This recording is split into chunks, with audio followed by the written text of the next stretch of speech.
Life is meant to be lived from the inside out, where your inner world shapes your outer reality.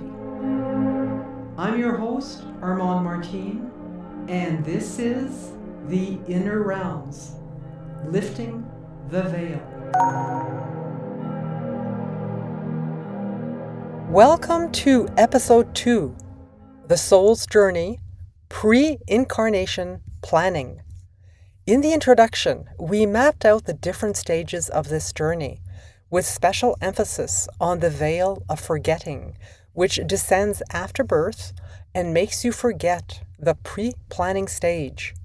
In Episode 1, we did a deep dive introduction into 4 sources, 2 discarnate teachers, and 2 former incarnated explorers who serve as our guides throughout the podcast.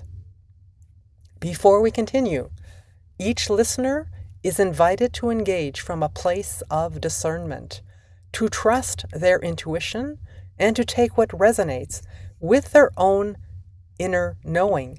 The journey through the veil is ultimately an inner one, a remembering that all wisdom resides within. So, I want to tell you about when everything changed for me. I was reading Dr. Michael Newton's 2 books, Journey of Souls and Destiny of Souls. A past life regression hypnotherapist, Newton, who was initially a skeptic, became a believer after sourcing material from thousands of clients while they were in deep trance. Essentially, these subjects were going beyond the veil of forgetting. They were speaking of a life between lives. So something in me recognized it, not remembered. I have no conscious memory of that place, but that resonated with something deeper within me. That recognition was the beginning of my personal awakening.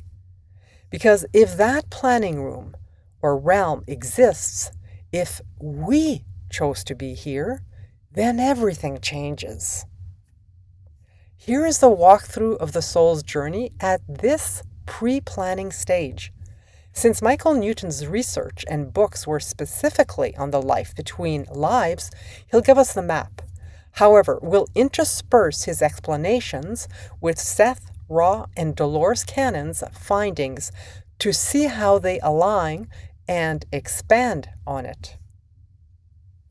Immediately after death, souls leave the body, meet guides, and may undergo a period of healing, the length of which depends on the difficulty of the life, illness, war, etc. Seth describes this as re-entering that expanded state of awareness free from physical limitations. Ra calls it returning to the inner planes, the 6th density light. Homecoming, that is usually followed by a reunion with a soul group. Soul groups incarnate together. Often they are part of the same family or close friend circle, or one of them may be a romantic relationship. They help each other by reversing roles. Abuser becomes victim, parent becomes child, etc. In reading Newton, subjects in trance often mention being excited to see their soul group again. I remember reading that it felt like they were home when reunited. There was such a familiarity. Seth explains these are what he calls reincarnational cycles, lives planned together, creating interwoven karmic relationships. You may spend several incarnations with these same souls, working out those relationships from different angles. Life review, usually with a guide. The just completed life is seen from the soul's perspective.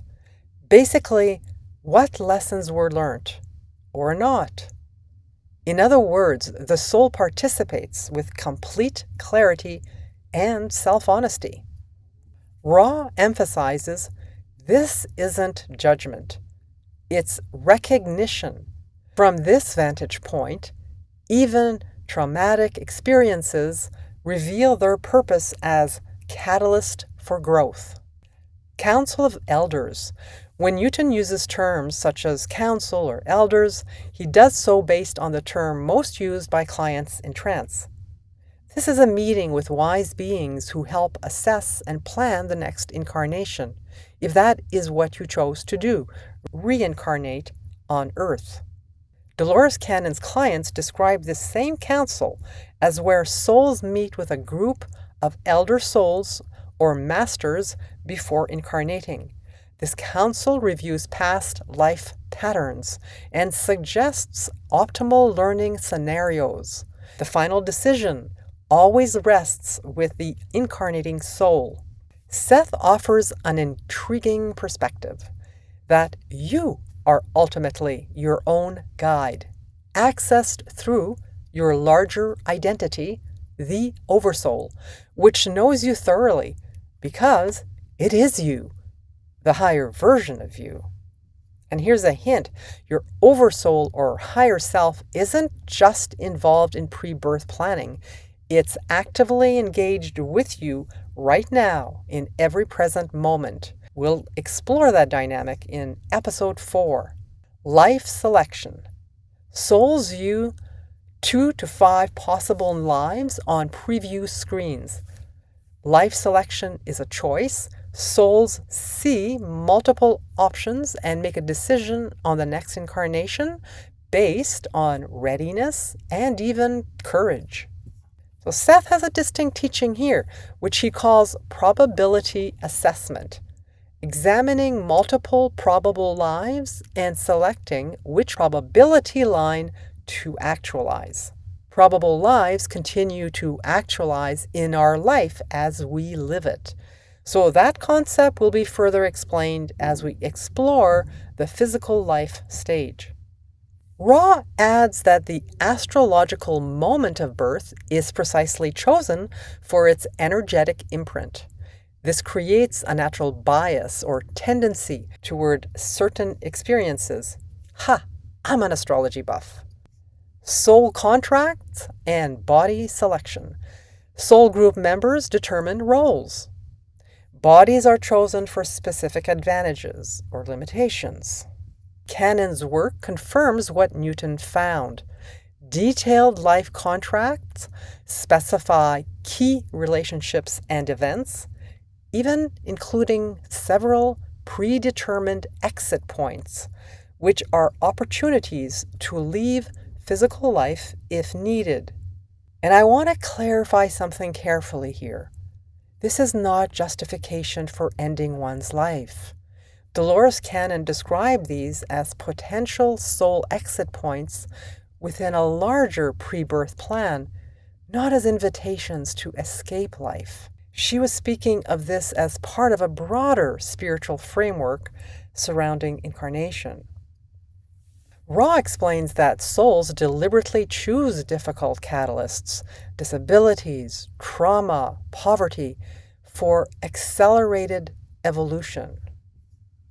Preparation and entry. Newton's discoveries speak of rehearsals of key moments prior to soul entry and ahead of merging with the fetus. And then comes what all 4 sources agree is essential. The veil descends, complete amnesia.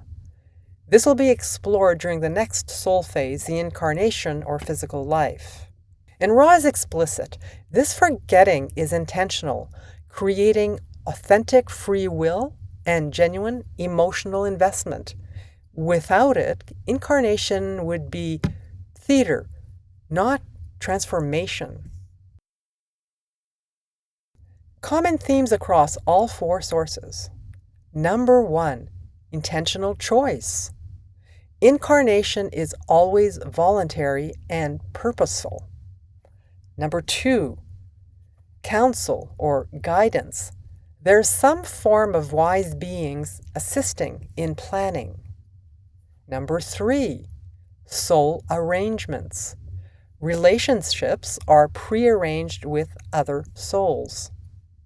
4, challenge selection. Difficulties are chosen for growth, not inflicted or punishment. Number 5, free will. This is an important point. Despite planning, free will remains operative during life. Every moment is a decision point. More on that paradox in a moment. Number 6, the veil. Forgetting the plan is essential to authentic experience. Number 7, evolution focus. Each life is designed to advance spiritual development or the expansion of consciousness. 8, finally, no mistakes. From the oversoul or the higher self's perspective, all experiences have value. So here's the whole destiny versus free will paradox, according to Seth and Ra. Seth explains that your conscious mind, your ego, doesn't remember the planning session. It just knows it wants comfort, success, and love. But your deeper self may have deliberately chosen challenges, limitations, even pain, because that's how growth happens. Ra calls these catalyst experiences designed to provoke evolution, and the system only works because you don't remember choosing them. So, are you doomed to struggle? Absolutely not. Both Seth and Ra are clear. The lesson isn't endless suffering. It's transforming your relationship to what you're experiencing. And let me repeat that. The lesson isn't endless suffering. It's transforming your relationship to what you're experiencing. We will touch on this in episode 4. I mentioned that episode a couple of times because we'll explore new concepts. You'll want to listen in. As Seth says, and I quote, "You choose the time, the period, the century, the country, the circumstances. You are not powerless. You choose your life circumstances for a reason, to learn, to develop abilities, to challenge yourself." End of quote. And Ra adds, and I quote, "The incarnation is a remarkably condensed experience. Much is planned, yet much remains at the discretion of free will. The most careful planning may be completely altered through free will choices made during the incarnation." End of quote. It's about bringing conscious desires into harmony with your soul purpose. And I repeat, it's about bringing conscious desires into harmony with your soul purpose. So you can manifest wealth when your soul chose poverty, or vice versa, depending on the lesson. But here's what Seth and Ra both warn. If you manifest around the lesson instead of through it, your higher self will simply redirect the catalyst. And here's an example.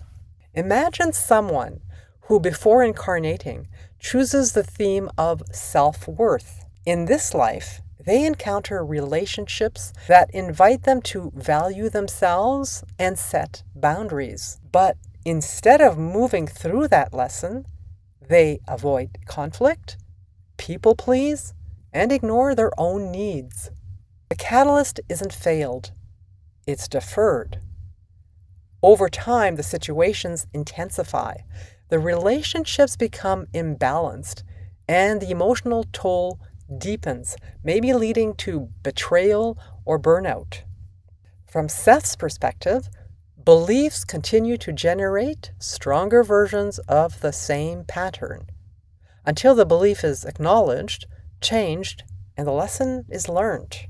From Ra's perspective, the catalyst repeats with greater intensity. The lesson remains the same, but the volume gets turned up, if you will, until it's faced. In other words, the soul, with guidance during the planning stage, chooses lessons yet to be learned. Once we're here, the personality has free will and takes over completely. In any given moment, we can respond, redirect, or even ignore those planned experiences, so nothing is ever forced. According to both Seth and Ra, we do engage in pre-incarnational planning. It sets the stage, but it's not a fixed script. Free will writes the script in real time. Here's a simple but effective practice we've all heard of that will quickly raise your vibration. This week, I invite you to start each day with affirmations, statements that may help raise your own vibration. Try these morning alignment affirmations. I am open to the guidance that comes from within. I am open to the guidance that comes from within. I allow myself to trust that there is meaning in my path. I allow myself to trust that there is meaning in my path.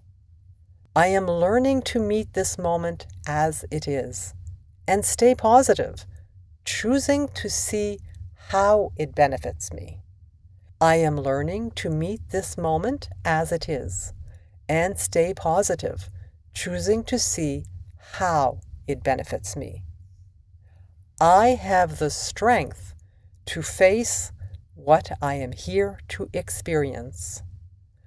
I have the strength to face what I am here to experience. You don't need to have it all figured out. You don't need to remember the entire plan. Just a willingness to trust a little more each day. So, before your soul came here, it made choices. It set intentions, leaning into certain challenges, relationships, and experiences for the sake of growth, for the expansion of your consciousness, living your higher self, which you prefer to do. And here's the uplifting part. While the veil of forgetting is necessary, you don't have to remain entirely unconscious. Something within you still remembers. And speaking of that veil, in episode 3, we're going deeper into one of the most mysterious aspects of incarnation, the descent of the veil itself. That moment when memory fades, when the soul slips into physical form and forgets what it once knew. And from there, we'll begin exploring the deeper framework of how reality is actually shaped while we're here. Because this isn't just abstract or mystical, there's a structure to it. And the good news is, we're not simply at the mercy of circumstance. We participate in shaping our experience. This podcast combines human insight, research, and creativity with the assistance of artificial intelligence tools used during the writing and production process. As you move through your day, remember, life isn't happening to you. It's unfolding from within you. Notice what you're creating with your beliefs and gently choose your thoughts again, if you wish. This is the Inner Realms, Lifting the Veil. I'm Armand Martin.